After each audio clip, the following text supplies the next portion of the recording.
Well, Sirology is commonly known as a shop for blokes. It's a small retail space in Elgin in Murray. And what I offer is grooming products, like you can probably see behind me. So skincare, beard care, shaving, and it's the traditional kind of shaving. So your double-edged safety razors and things, gifts, accessories, some polite, some not polite, and some a bit of fun. Um, and yeah, so I've got the bricks and mortar store and a website as well. Tell me a bit about the history. How long have you been open? What prompted you to start the business in the first place? Sirology opened in 2016. Originally there was two of us, and now there's just myself. And I was made redundant, and I had an opportunity for a change. And shopkeeping has always been something in the back of my head. My dad was a shopkeeper. My grandfathers were shopkeepers, and I used to love it. Like as a little boy, my dad was a butcher, so I used to have my own little white coat and my apron, and I used to be in there all the time, and it was just how I grew up. And I went into different jobs as adult, and I I just always had that thing. So when I had time off, I would go shopping, and I didn't like shopping online because I couldn't see things, feel things, and actually get to know the items. So that was part of it. So yeah, so opened. It'll be almost 7 years. To what extent do you think almost creating that niche of a shop for blokes has been helpful in enabling you to actually, It makes us stand out. yeah, There's no doubt about that. The name Sirology came about after a few gins, and it was the basis as in mixology. We were trying to rattle around names. Loads of the names had already been taken, whether it be for the website or whatever. So it came about, Sirology came about after a few gins, and then people now ask about it and they think it's an actual thing. So maybe one day I'll get into the Oxford Dictionary, but yeah, it was just one of those things for guys. It needed to kind of say to them, it's for them without it being too brazen because guys traditionally are not shoppers. But also the fact is that it couldn't be an environment that wasn't intimidating to them. They need to be able to be comfortable coming in and asking questions because with the likes of the grooming products and the shaving products and so forth, if they go into some of your large chain pharmacies, they can't ask those questions because the staff don't know those answers. how do you cut through against those chain retailers where people might go in and buy grooming products? How do you establish that positioning? The main thing is the fact is they can come in. I have one of every product there pretty much. They can touch it, feel it, smell it, whatever. But also, if I won't use it myself and haven't used it myself, I won't sell it. So I select the products, I try the products before I sell the products.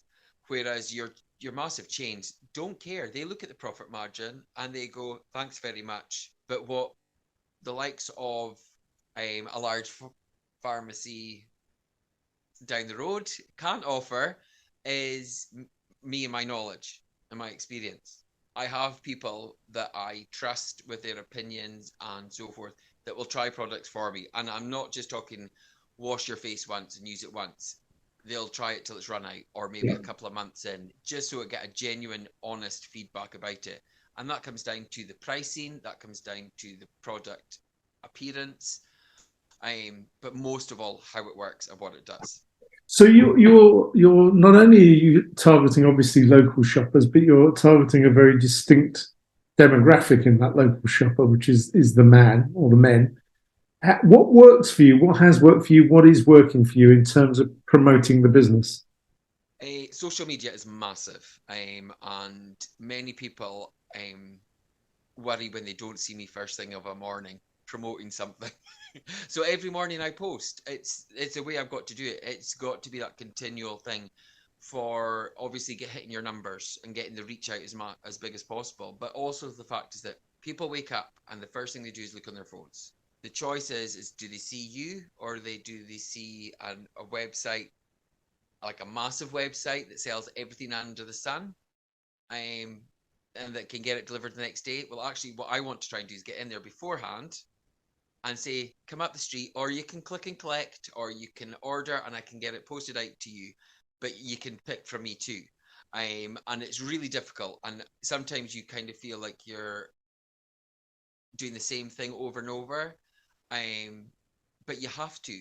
And it's probably 30% of my job in a way is the social media and the interaction with people and all the time trying to get it. So not only do you have to have a great window display, and something to catch their eye, but on the flip side, they have to be knowing to walk past you in the street to get there first to spot you. So somehow you've got to pull them into the town. Why is it important that we encourage people to get out and support local independent shops? For me, community is key. I'm not originally from Elgin. I'm from further up north, but I feel I belong here because I've invested in here. But actually, by living in the community, we are all invested. And for me, what is key is we keep and grow from what we have. But what's really difficult is people will still go to the retail parks and so forth. And I get that because sometimes the high street cannot serve every need you have. But don't forget about us, because we're the ones that also sponsor your children's school things, fates. We give donations to your charities and we support them. We've got charity tins on our cash desks and so forth because it's part of community. What gives you optimism? My customers, I would say, is the biggest thing. I'm they are very interactive with me. So there is days, and there's been times when I think post COVID, initially, we were all like going, whoa, that was really scary. Cost of living has been far, far worse for business, in my opinion, because coming out of COVID, there was grants and there was so forth available to you. There was the furlough scheme and things, and you were able to just get by. Cost of living, you have no control over, and your costs for your suppliers were going up continually. So you can't say something's 9.95 one day, and then I can't say the next week delivery it's now 14.95 to justify that difference. I can't do that. So you take hit, you take hit, and you take hit.